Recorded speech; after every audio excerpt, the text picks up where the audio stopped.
2 5.8 notes. Word problems. The word problems. Okay. Okay. So now we're going to use this same method to solve word problems. Okay. We have trouble with word problems because we don't know how to extract mathematical notation out of English sentences. So let's practice that. One number exceeds another number by 6. How do I write that in mathematical notation? What's that? X plus 6. Yeah, so x plus 6 equals what?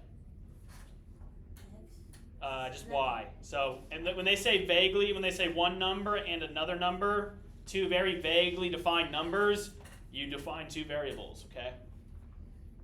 Right, so it says one number, y, is greater than x by 6, exceeds x by 6. So x plus 6 equals y. The product of the two numbers is 72. What equation does that give me? Gives me multiplication. What is that? At what? Someone's saying it. X times y. Xy equals 72. Yeah. Equals 72. Yep. Yep. Okay. And then, how do we want to solve this? How do we want to solve this? So we have two equations and two unknowns.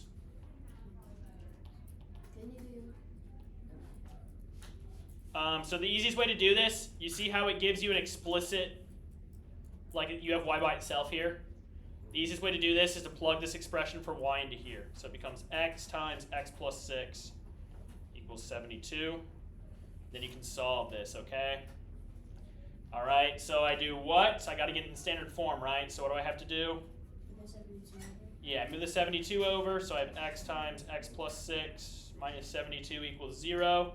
Then I distribute. I distribute that x there, x squared plus 6x minus 72 equals 0. Can I factor this? Yeah. Yes. How do I factor it? Take out the GCF. Yeah, any GCFs? Yeah, 6. 6, no, so x squared doesn't have anything on it, so no. What are my signs? Plus and negative, yep.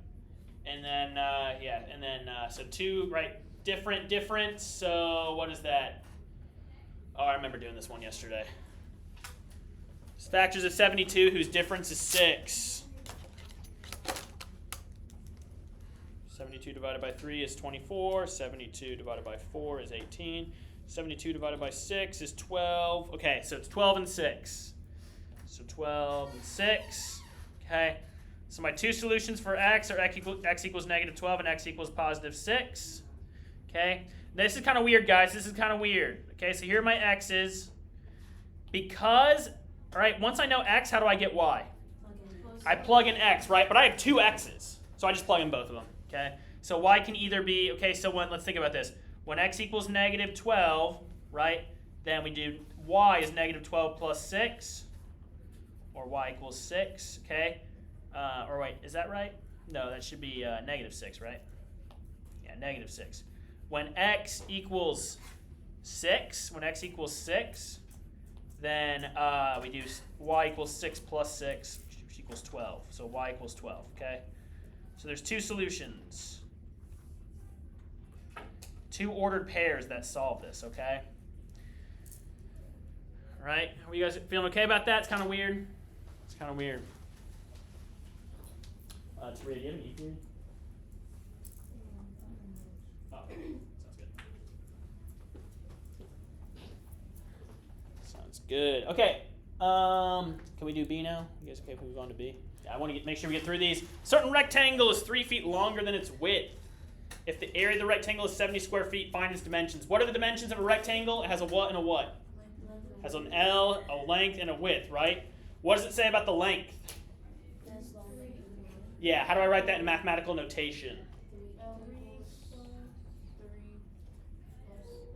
Good job, yep. You take the W, you add 3 to it, you get the length, okay? Does that sound okay? What about the area of the rectangle? What equation does that give me? Yeah, length times width is area, right? So length times width is 70. Good. Okay, now I've got two equations and two unknowns. How do I solve this?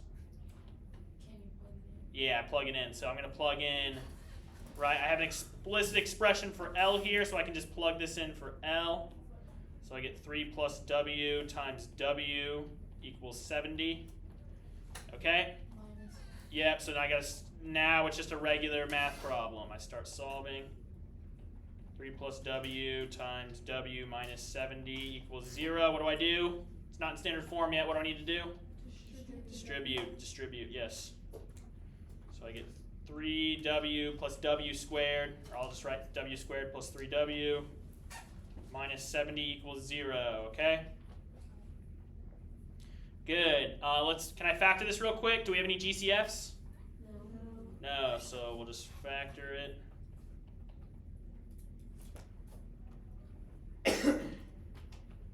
Okay. Different signs. So 2 factors of 70 whose difference is 3, that's 10 and 7, right? Yeah. I want the 10 to be in the plus part because I want the bigger, there needs to be a minus left over or a plus left over here, so the bigger number factor goes next to the plus, okay? So then I get W equals negative 10 and W equals 7, right? Cool. Are those both my answers? No. Why? Plug it in. Okay. But can those both be the width though? Yeah. Yeah. So I can have a width of negative 10 for my rectangle? Oh, wait, no. Yeah, okay, so be careful guys. Can't have a negative width, okay? So we only want the W equals 7, okay? I'm glad you guys saw that one, okay? Then how do I get the length then? Plug it in. So L equals 3 plus 7. Good. Then L equals 10, okay? That's it. So the width is 7, the L is 10. I should say feet. Don't forget feet. Don't forget feet. It's part of my answer. All right. Feel okay about that? Okay. Can we do C? What time does it get out? 15 or 10? 15. Oh, Google's time. Anyway, C. One leg of a right triangle is 14 inches longer than the smaller leg. The hypotenuse is 16 inches longer than the smaller leg. Find the lengths of the sides of the triangle. Oof. Okay. What do we probably want to do here? Yeah, we want to set up an equation. We want to draw a picture probably. Okay. So I'm going to draw a right triangle. I'm going to make sure this one leg is like clearly visibly longer than the other. Yeah. Okay, good. All right, I'm going to label them however you want to. Okay. I'm going to label the short leg A. The long one's going to be B. Hypotenuse is C. Okay. Okay. So what does my problem say? It says one leg of a right triangle is 14 inches longer than the smaller leg. So what's the longer leg here? 14. B, and it's what? 14 plus A. Yeah. It's equal to 14 plus A. Hypotenuse is 16 inches longer than the smaller leg. So what equation is that? 16 plus A. And then what's that equal to? C. Yeah, that's hypotenuse. All right, cool. And then we know what from geometry? What's that? So it has 90 grand. We know A squared plus B squared equals C squared, right? Pythagorean theorem, okay? So what we want to do is we want to plug this formula for B. We want to plug this equation for B into B here. We want to plug this equation for C into C here. Okay, so let's do that. Okay, so we get A squared plus 14 plus A quantity squared equals 16 plus A quantity squared.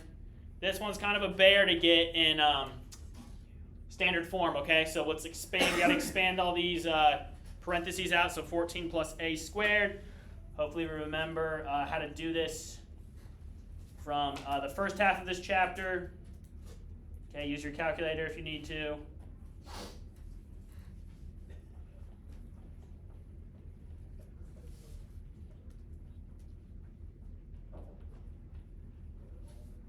So we get 2A squared plus 28A plus 196 equals A squared plus 32A plus 256. So we're almost done. We almost got in standard form. I want to subtract what? The right from the left or the left from the right? The left. I want to subtract. From the left. Yeah, so I want to subtract everything over here because I want my A squared to have a positive coefficient. So minus A squared, I'm going to do minus 32A I'm going to do minus 256. Okay, these cancel. I get a squared minus 4a, and then 196 minus 256 is minus 60 equals 0. Okay, then I got an easy factor right here. Okay, good. So let me factor this.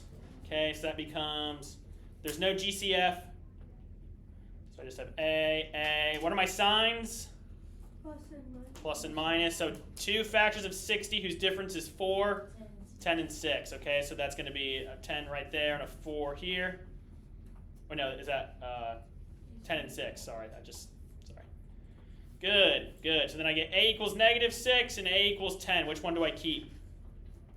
10. The 10, right? Can't have a negative A, right? It's the length. It can't have a negative length. And then I got A equals 10. How do I find B and C then? Plug in A. Just plug it in, yeah. So then B equals 14 plus 10, which equals 24. And C equals 16 plus 10, which equals 26, okay? Oh, don't forget inches. Don't forget inches in your answer, okay? Good. Awesome, okay? And then, sorry we're going through a little fast, guys. So we feel okay about that? You guys saw me do it. We'll get you to the point where you can do them too, okay? Don't worry. One last point I need to make here is talking about polynomial, like graphing polynomials, okay? So here's what's going on here, okay? The zeros of these equations are going to be where the graph intersects the horizontal axis.